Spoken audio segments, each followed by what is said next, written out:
ቤተሰብ ምን እንደምል አላቅም።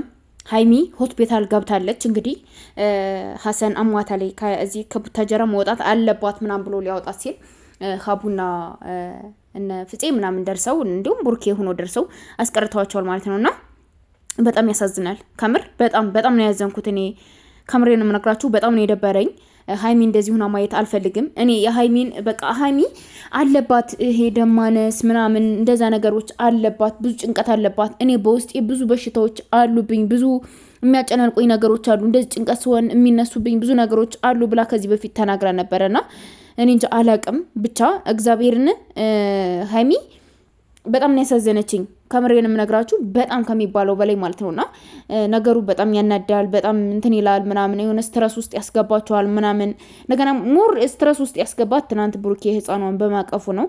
እና አሁን ምንም ቡርኬንም መወቀስ ሀሰንም መወቀስ ምናምን አያስፈልገንም። ሁላችንም ማድረግ ያለብን ነገር ምን እንደሆነ ታውቃላችሁ? ቤተሰብ ጸሎት እናርግላት። በቃ ለሀይሚ ሁላችሁም በተቻላችሁ መጠን ጸሎት አድርጉላት እንጂ ሀሰን እንደዚህ አድርጎ ቡርኬ እንደዚህ ነው ምናምን አትበሉ። ሁሉም አስቦት አይደለም ያደረጉት፣ ሁሉም ለበጎ ይሆናል ብሎ ነው ነገሮችን ለመፍታት ወይ የሆነ ነገር ለማድረግ እንትን ያሉ እንጂ ነገር ለማባባስ ምናምን እስካልሆነ ድረስ ፕሊስ እረፉ። ከምሬን የምነግራችሁ ኮሜንት ላይ እየተሳደባችሁ ያየው ነበረ። ቡርኬ እንደዚህ አድርጎ ቡርኬ በጣም ባለየነህ እንደንትነህ ምናምን እንደዛ እንድትሉ ማን እድል ሰጣችሁ? እግዚአብሔር እንደዛ አትበሉ። በቃ በሰው በደካማ ጎን አትግቡ። ሀይሚና ቡርኬ መቼም አይለያዩ። መቼም ልንገራችሁ፣ መቼም ማለት ነው። ግን ቡርኬ ትናንት ከፊቱ አምታ ህፃን እንትን ስትልበት እዚህ ጋር እርግብ እንትን መላብኝ አጥራላችሁ እና ቡርኬ ህፃኗን አመታ እንካያት ስትለው መላእክት ናት። ህፃኗን ምንም የምታውቀው ነገር የላትም አይደል እንዴ? ቢያቅፋት ምን ችግር አለው? የስንት ህፃን እኔ መንገድ ላይ ደስ የሚሉኝ ህፃን ሳይ አቅፋቸው ይል እንዴ? ዘመዴ ሆኖ ማቃቸው ሆኖ አይደለም። እንዲሁም ቤተሰቦቿ ራሳቸው እንትን ይላሉ ይቀየማሉ እንዴ ምናምን ብዬ ራሱ እሰጋለሁ ሳቅፋቸው ምናምን ማለት ነውና ማለት አንዳንድ ሰው ማንም ሰው የማያውቀው ሰው ህፃን እንዲነካበት አይፈልግም። ገባችሁ? ስለዚህ ቡርኬ ደግሞ ያስ ስትለው እምቢ አይልም። ገባችሁ አይደል? ለዛ ነውና ፕሊስ ቡርኬ ላይ አትፍረዱ። ቡርኬ እንደዚህ አድርጎ ቡርኬ በሀይሚ ላይ የተጫወተ እንደዚህ እንትን አለ ምናምን ቡርኬ አላመነም እንዴ? ዲኤንኤ ሲጀመር ቡታጀራ ላይ የለም።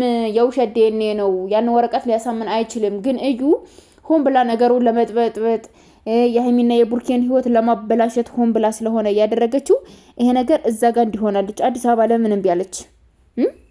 አዲስ አበባ ቡርኬ በራሴ መኪና ወስጄ ነይ እንትን ልበልሽ ምናምን ሲላት ለምን እምቢ አለች?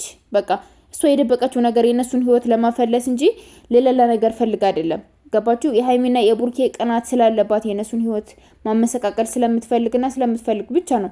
ከዛ ውጭ ለሌላ ነገር አይደለም። ፕሊስ ቡርኬ አሁንም ቢሆን ነገሩን ተረጋግታችሁ እንትን በሉ። አሁን እዩ ሆስፒታል ሆኖ እንደዚህ ምናምን ደግሞ ትመጣባችኋለች፣ ታያላችሁ። ውሸት እንዳይወጣ እውነት እንዳይወጣብሽ ነው እንደዚህ ራሽን እንትን ብለሽ ምናምን የታመምሽ ሆስፒታል የገባሽ ምናምን ቢልሽ ደግሞ ትመጣለችና ከእንደዚህ አይነት ነገር ሁላ ሀይሚን ፕራይቬት አድርጓት። ሀይሚ አሁን ላይ ግልኮስ ተደርጎላት ነው ያለ። የኔ ቆንጆ ፈጣሪ ማርሽ። ሁላችሁም ወዳችኋለሁ።